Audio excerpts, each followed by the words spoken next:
Fala aí, galera. Hoje a gente vai falar sobre Emily Durkheim. Bom, vou tentar fazer uma aula um pouco diferente. Eu admiro muito o Felipe Castanhari e eu gosto muito da didática dele. E eu vou tentar fazer uma didática parecida. Então a gente vai falar sobre Emily Durkheim. Quem foi esse cara? Bom, ele viveu na França entre 1858 até 1917, quando ele morreu. Ele era filho de família judia, só que ele recusou toda essa herança judia e foi estudar numa escola normal da França. Ele foi o cara que determinou a sociologia como uma ciência. Ele estudava a sociedade, só que sentia falta de métodos para analisar a sociedade. Como, vamos dizer, química, tu pega e estuda os elementos e sabe como classificar eles através de métodos e como misturar eles e tudo. Só que a sociologia até então não tinha método. Ela estudava individualmente características e tentava analisar a sociedade dele. E ele dizia que isso estava errado. Logo de início ele já foi nomeado professor de ciências sociais dessa universidade que eu vou colocar aqui, que eu não sei falar o nome. Em 1902 ele se tornou professor da primeira turma de sociologia na França, dessa universidade aqui, e depois ele criou a Escola de Sociologia Francesa. Então ele foi que deu o pontapé inicial. Agora vamos falar mais sobre a teoria dele. Ele definiu como objeto de estudo a sociedade. E ele achava que a sociedade tinha que ser analisada como grupos sociais. Então vamos dizer que a gente pega um grupo de futebol e coloca um jogador novo ali. E aquele jogador ele vai ter que se encaixar naquele grupo novo, senão ele vai acabar sendo excluído do time. Vamos dizer que seja isso, mais ou menos. Então ele pegou os fatos sociais que tinham na sociedade e começou a estudar. E uma dúvida frequente: o que são fatos sociais? Bom, fatos sociais são a forma de agir, a forma de pensar, a forma de se comportar na sociedade. Os cientistas atuais estavam analisando as pessoas individualmente para definir características da sociedade. Ele pegou essa organização social e dividiu entre duas: a consciência coletiva e a consciência individual. Ele definiu que a consciência coletiva sempre é mais forte que a individual. Por que a consciência coletiva é maior que a individual? Porque a consciência coletiva ela define padrões.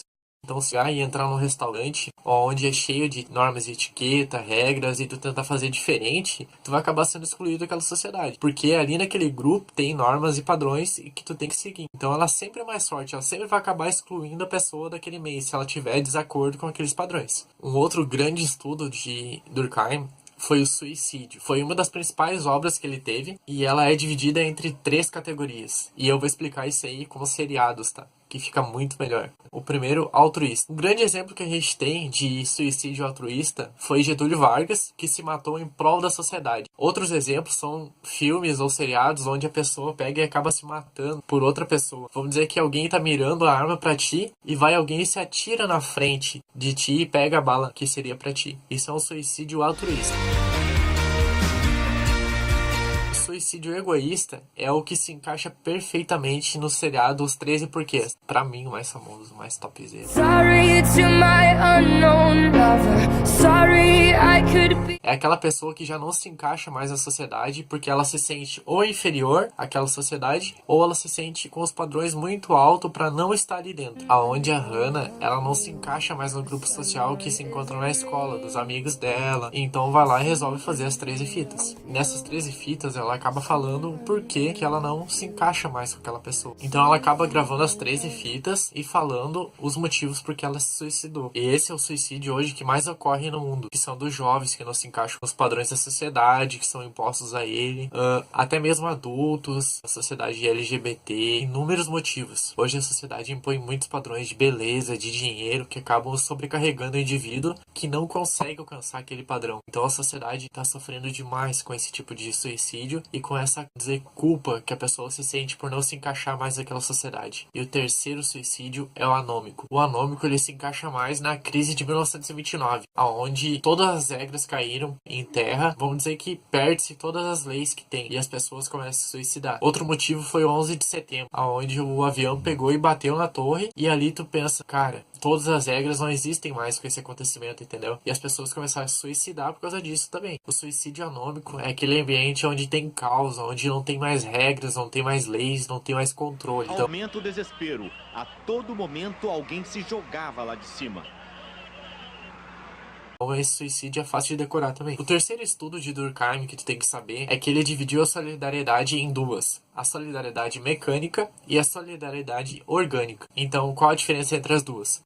A mecânica, obviamente, você vai pensar que tem a ver com a Revolução Industrial. Por quê? Mecânica. Mas ela não tem nada a ver com isso. A gente tem que pensar da maneira mais simples que tem. A solidariedade mecânica é aquelas das sociedades que tinham uma organização só, que não tinha divisão de tarefas. Todo mundo fazia a mesma coisa, todo mundo tinha a mesma função, e se tu tirasse uma pessoa daquela sociedade, não ia sentir falta, porque todas as pessoas estavam fazendo a mesma tarefa. Então, vamos dizer os índios. Os índios tinham os homens que caçavam e as mulheres que ficavam para cuidar dos filhos. Então, não tinha muita diferença. Se tu tirasse um caçador dali, ia ter vários fazendo a mesma função. Não é uma função especializada. A solidariedade orgânica já é diferente. É uma solidariedade evoluída. É onde começa a especificação das tarefas. Então, aí se encaixa a Revolução Industrial, onde tem um cara conhecido que é esse aqui. Ele expôs os principais meios que existiam na fábrica, onde cada pessoa era especializada em uma função. Ele expôs o meio de produção das indústrias, onde cada pessoa tinha uma função específica na formação de um produto. Vamos dizer, um carro. Uma pessoa vai lá e faz o pneu, a outra pessoa vai lá e faz o para-choque, a outro banco, a outros faróis, e depois no final da produção se monta o carro. Tem uma charge muito legal que eu vou deixar aqui. Nessa charge diz que quando ele se aposentar, ele vai ir até o final da fábrica para ver o que estava sendo produzido. Por quê? Porque ele era determinado a produzir só uma peça do produto. E tinha várias outras. Depois de fazer tudo isso pela sociologia, Durkheim acaba morrendo em 1917 e ele foi enterrado nesse cemitério aqui. Hoje, Durkheim é um dos principais pilares da sociologia. Quando você quer falar de estudos de sociologia, você tem que lembrar de Durkheim, Max Weber, o Karl Marx, que é um dos principais também. Cara muito foda, nossa, muito, muito. Eu espero que essa aula tenha ajudado bastante. Se gostou, deixa o like e se inscreve que eu vou estar lançando mais aulas assim agora, tá? Valeu, brigadão.